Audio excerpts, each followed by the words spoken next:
What is going on Discord? Guys, it's Brendan. Here at Market Makers, we like to give you guys perks. I want to share with you the key indicators that I use in my personal trading, and we've been very blessed to have Fractal Trade 15 as a member. He custom designed our MFI here, this top indicator. This is a volume weighted RSI. It gives you two key input points, the two most important input points in the marketplace: volume and price. This is how the traders of old, the master traders, all trade it. We're talking about Dow, Gann, Wyckoff, Gartley. They all understood volume and price. This drives the market. You have to understand volume. And using a money flow index is a volume weighted RSI. This indicator beneath it, this is the EFI. Now, I've been back testing this. Fractal made this for me a couple months ago. I didn't like the EFIs on TradingView. This is the Elder's Force Index. Alexander Elder designed this. This uses similar calculations, but they're calculated differently. He focuses on the extent of the move, the price change, and the volume, okay? And he uses the previous close and the current day as well in his calculations. Now, you can use these in confluence with each other, and they're very, very powerful. They're set up very similar. We're going to go over that in this video, how to use it, how to find confluence with it, and most importantly, how to understand what you're looking at, okay? Now, this is the EFI, Elder's Force Index. Alexander Elder wrote a book, Trading for a Living. He's a very well-known trader in the Forex space as well. So you can check that book out. And I've been back testing this for a couple months now. So the Synchro and the guys are going to hate me for having another indicator video out there that people are going to be asking for. But this is very important. So how does the Elder's Force Index work? The force index is calculated by subtracting yesterday's close from today's close and multiplying the result by today's volume. If closing prices are higher today than yesterday, the force is positive. If closing prices are lower than yesterday, the force is negative. Strength of the force is determined either by a larger change in price or a larger volume. Either situation can independently influence the value and the change in the force index. And this is key, guys. So what we're going to do, we're going to look at Bitcoin here on the weekly time frame, okay? So we're going to combine techniques from the master traders, including Wyckoff. I'm going to show you how you can look at this. So here's our pandemic COVID low over here. You look at the money flow's bearish. You look at the force index, force drop down, okay? Now remember, the force of the move is dictated by the extent, the duration, the amount of volume, and the price change. Whereas money flow is a volume weighted RSI. So it's showing you market participants. It's showing you money flowing into an asset. So you'll find a lot of confluence with them. And sometimes one leads the other, and it gives you another layer of confluence when you're making trading decisions. So if you look at this, we had our big run up. This is the beginning of the bull run weekly time frame. We get overbought here. You see this? We get overbought. Now we're overbought here on the money flow, but if you look at the force, we haven't really picked up that much on the force yet, right? So this could be because price is changing, but there's not a lot of heavy volume to drive it up. Whereas the money flow, you have the price going up as a volume weighted RSI. So you can see this going up, and then it comes back down and then peaks up right here on this candle. Now notice on the EFI you get the exact same candle, okay? And when you trade with the EFI the same way you do with the MFI, the money flow, you're looking at divergences, and you also have a center line. You can adjust everything on this indicator. You can make your center line much darker, much stronger. You can do all that. I'm going to paste the link to the EFI in the video description, okay? So when you look at this, let's just draw some of this out. So we have our second peak here. We're still overbought. We have a peak here in the Elder's Force. We're overbought on the MFI, and then the force of the move declines. And what happens with the MFI? It declines. But what does price do? Price declines, and then price rises, okay? So now you made a new high. This was where you peaked out, and then your moves here, your MFI, EFI are saying, nope, we're going back down. Now the EFI does spike back up to a higher peak, indicating a strong, forceful move. The MFI doesn't make a new high. It makes a lower high. You see that? So there's your high. There's your lower high. So you have price divergence right now, okay, on the MFI EFI. The EFI then drops off, whereas price continues to make new highs. So you have divergence now on both of your indicators, your money flow and the force of the move. And look how the force of the move craters crossing. Now you have this on the trend gradient moving average, which is great because you can change these colors, do whatever you want with them, but the trend will change color as it as it changes trend and gets near that median line, so it went red. Okay, so let's combine this with Wyckoff. Just knowing that we have divergences occurring. If we're looking at Wyckoff, we're establishing a volatility trading range. This is the simplest way to explain Wyckoff. You're looking for a top, okay? You're looking for a buying climax, and then you get a change of behavior here in the candle. This is a big red selling candle, okay?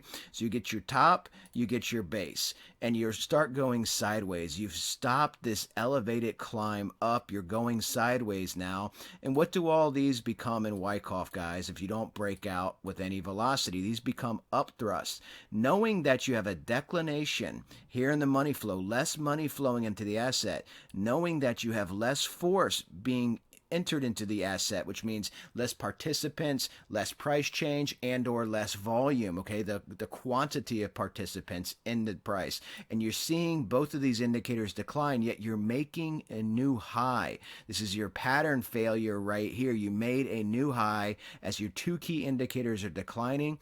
And what does price do shortly after that, guys? It collapses. And look at the force of the move. You see the force of the move? You don't see it that strong on the MFI, but you definitely see it on the EFI. So these provide a lot of key confluences for each other. And the same with the pickup. You look at the pickup, the MFI crosses a median line right here, and you're still going bearish, okay? You're getting volatility in a range, but there's just less money in the asset, but the force is starting to pick up. So maybe there's less money, but the price is being bid up higher by fewer participants. You can extrapolate a lot of different data from this. The key thing is you're looking for divergences, and then you can see this play out. The money flow crosses the median line right here. EFI crosses a median line, price rises, and it just repeats the process as you go through it here. Now, let's just fast forward to the end and look at this. On the weekly time frame, we're going to look at this in some other different assets so you guys get the hang of this, okay? Weekly time frame, where we're at now. If we go ahead and put our clear selling climax candle there, right? Bitcoin gives these big demand wicks oftentimes after sharp sell-offs.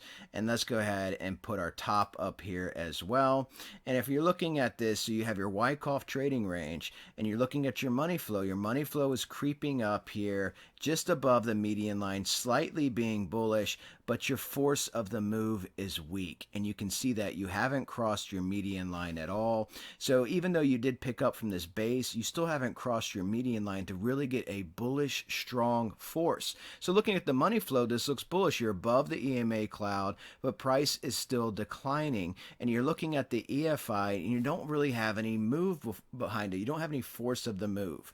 So this is just another way of understanding where you stand in the marketplace on an asset, okay? A lot of times, these will give you a lot of really good readings when it's unclear what's happening in the price action, and you're looking at this from different perspectives. Maybe you're using angles, you're trading with Fibonacci fans, you start looking at your lower highs here in the range. You can see your lower highs, and your money flow is just slightly creeping up, but you're not getting any velocity. You guys hear me say this all the time. There's no velocity behind the move, right? There's no force behind the move. There's not enough participants and or there's not enough price change to drive the elder's force up to really give you a strong move like this, a wave up, a big wave move. So regardless of the actual money flowing into the asset, you're not getting the rate of change, the extent of change that you need, which is measured here by the EFI. So this is a great indicator. Let's go ahead and look at this over here on the Russell. So if we look at the Russell, we'll click through some Bitcoin too, okay? So let's look at some smaller time frames. You can see the confluences here and sometimes the differences. And if you look at the Russell, here's your double bottom structure, right? Here's your Russell and your double bottom. Let me go ahead and get rid of this. See this a little bit clearer. 8-hour time frame, okay? Go ahead and pull this up. You can look at your double bottom. So your force of the move. this was your peak force right here on this candle, and you can see this is a big forceful move, and then it ducked down, it dipped down, and this actually gave you a double bottom structure here on the EFI, right? You can see that, but you don't really see it as clear. You can see it here on the MFI, but this is still just getting above the median line, whereas this is below the median line on the EFI. Then you get this nice big wave up, but look what's happening now in the current price action and this double top that you're forming up here. So you have your double top we've been talking about that you're forming, and if you look at this here, do something like this, throw this in an 8-hour Wyckoff, you can see you're making a double top here on the money flow. You see the double top, but also just the force of the move is petering out. The velocity of this move is dying down. You're coming back to the median line, which can indicate a change of trend, and you could start to see this roll down. So you can just click through your charts. You can throw the EFI, MFI on here, look for confluences, spot differences. You can always use trend lines when you're looking at this to find tops. If you want to peek out tops here, you know, if you start seeing an area where things keep retracing at, find something like that. You can start seeing where you retrace to or when you break through it. So you can manipulate this the same way you would an RSI, okay? And just jumping back over to Bitcoin, you can throw this on the daily and have it here on the daily, and you can see oftentimes they'll line up. You're starting to roll over here on the EFI, and the money flow is also pointing down. And what I like about the EFI as well, looking here at Bitcoin on the daily, you can see you made a double top structure here on your EFI, and then what happens from your double top? It broke down. And this was a leading indicator in this sense, right? Because the MFI had you peaking out at the same exact time at the second top here. But this was a more stronger move on the MFI. So I find a lot of confluence with them, especially when you start combining with Wyckoff, especially when you start combining it with Fibonacci trading, pattern trading. You can combine these things, and these are the two indicators I've been using the most. I've been on the MFI since I first came across the MFI, and Fractal did a beautiful job with this. He did a beautiful job with the EFI, and I've been using this a lot because understanding the velocity of the money, the velocity of the price change, the extent of the price change measured by volume and participants, it's very, very important in the marketplace, and it's just another confluence. And guys, you can check out Fractal Trade 15's page, and he has a lot of different things on here that you guys would probably find really useful. You guys see me use these all the time. TGMA, trend gradient moving averages. This is where I get my 233, my 150, my 200. You can change the colors. It changes with the trend. He's an awesome programmer. I also use his advanced volume here, Williams accumulation distribution. He does all this stuff here on his channel or on his page. So I'm going to put the link for this EFI indicator. And guys, you know, enjoy it. And I hope you find it as useful as I did. And feel free to ask questions about it. And we can talk about it in the community. All right, guys, I'm going to get this video out to you. Talk to you in the room.